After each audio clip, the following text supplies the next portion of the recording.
Thousands of aspirants are currently preparing for SBI PO 2026, but I will give my strategy which helped me to clear SBI PO in 2021.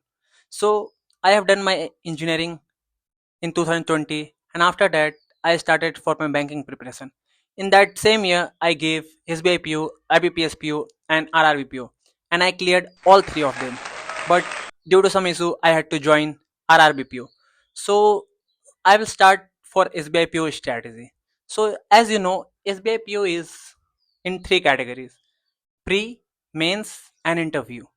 So, I will be starting from prelims. So, prelims pattern has quite changed, as you know, because previously English was of 30 marks and reasoning and maths was 35 and 35.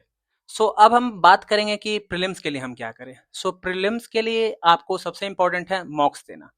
आपको questions practice वहीं से करने मिलेंगे. अगर आपका basic clear है तो आप मॉक्स दें. 2 से 3 मॉक्स आप पर डे दें और उसको एनालाइज करें. और अगर आपका बेसिक्स क्लियर नहीं है तो आप आशीष सर, अमर सर या कोई भी क्वांट्स के टीचर के साथ आप मैथ्स देख सकते हैं. और रीजनिंग में अगर आपको कोई प्रॉब्लम है तो आप अंकुश लांबा सर या कोई और भी फैकल्टी जो रीजनिंग के हैं उनका वीडियो आप देख सकते हैं.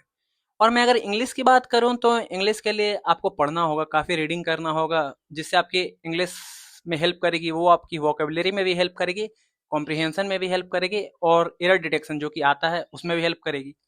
सो इस बार अब जैसे कि पैटर्न चेंज हो गया S B I P O का, 40 मार्क्स का इंग्लिश हो गया है. सो इंग्लिश की वेटेज बढ़ गई है. सो इंग्लिश में आपको कम से कम 25-30 स्कोर करना होगा, क्योंकि S B I P O में वैकेंसी भी 1500 है. सो कट ऑफ भी लगभग लगभग वो हाई जाएगी और कंपटीशन इसमें काफ़ी होता है, क्योंकि R R B P O काफ़ी लोग इसको देते हैं.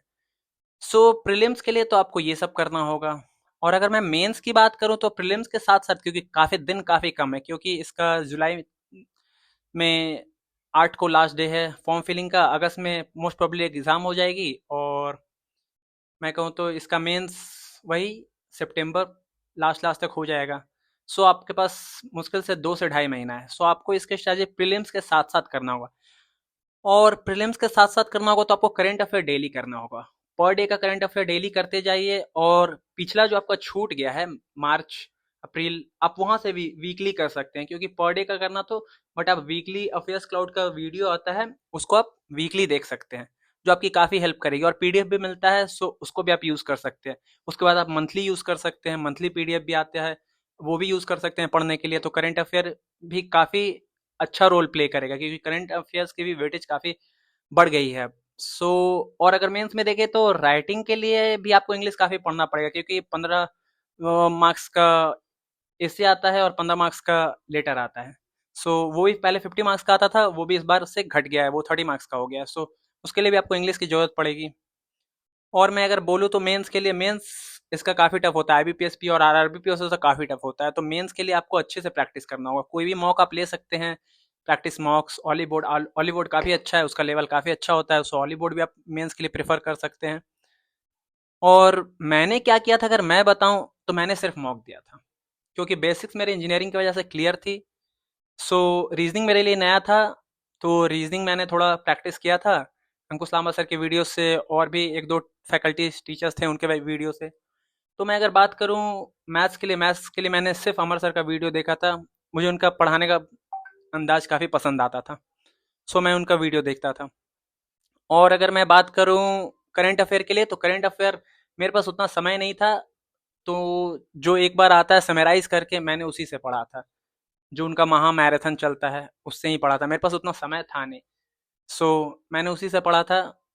और बाय गॉड ग्रेस मेरा एग्ज़ाम क्लियर हो गया था फर्स्ट अटेम्प्ट में ही, ये तीनों. सो आपको करंट अफेयर अच्छे से करना होगा, क्योंकि करंट अफेयर का काफ़ी वेटेज होता है और रीजनिंग मैथ काफ़ी डिफिकल्ट होता है, और कॉन्ट्स तो काफ़ी डिफिकल्ट होता है मेंस में. ऐसा लगेगा कि आप मेंस में 2-4 क्वेश्चन में ही अटक जाइएगा.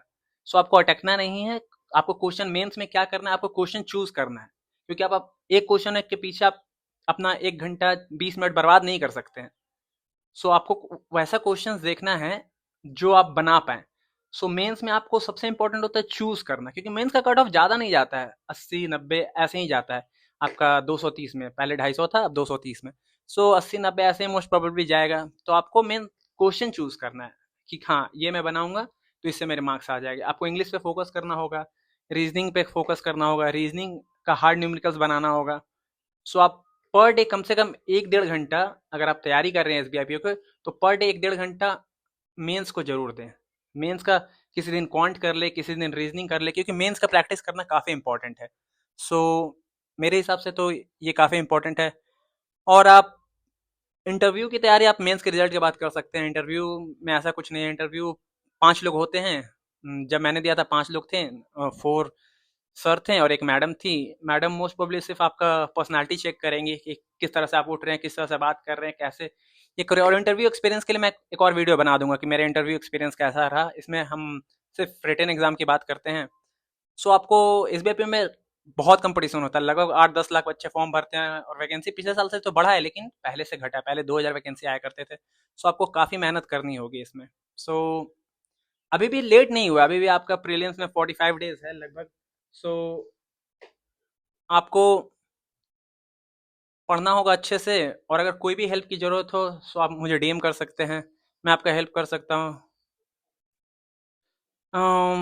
ये क्वेश्चन भी आ सकता है कि मैं एसबीआईपीओ दूंगा कि नहीं दोबारा। सो मेरा कोई वैसा मन नहीं है एसबीआईपीओ में जाने।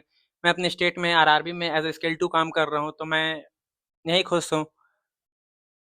अब मैं अपने स्केल 3 की प्रिपरेशन करूँगा। आरआरबी ही मेरे लिए ठीक है, क्योंकि मैं अपने स्टेट में ही रहना चाहता हूँ कुछ प्रॉब्लम की वजह से। सो एसबीआईपीओ मेरे लिए तो नहीं है। सो और अगर आपको कोई भी डाउट है, जैसे कोई भी डाउट हो, करंट अफेयर, आप अड्डा ट्राई कर सकते हैं। अड्डा काफ़ी अच्छा है, आप अड्डा का ट्राई कर सकते हैं। आशीष गौतम सर अच्छा पढ़ाते हैं। तो करंट अफेयर आप पर डे उनसे कर सकते हैं। वीकली और मंथली के लिए अफेयर्स क्लाउड का आप कर सकते हैं। वीकली और मंथली उनका आता है, तो उससे आप कर सकते हैं। सो मेरे हिसाब से तो ये वीडियो ये सम अप करता है। अब बाकी आपकी मेहनत पे डिपेंड करता है। सो आपको मेहनत करना होगा। अभी भी आप टाइम वेस्ट नहीं करें, कम से कम 6 से 8 घंटा पर डे पढ़ें। अगर आप वर्किंग कैंडिडेट है तो बोलिएगा, मैं उस पर भी एक वीडियो बना दूंगा कि वर्किंग कैंडिडेट कैसे टाइम निकाल कर पढ़ सकते हैं। So thank you and subscribe this channel for more such videos. Thank you.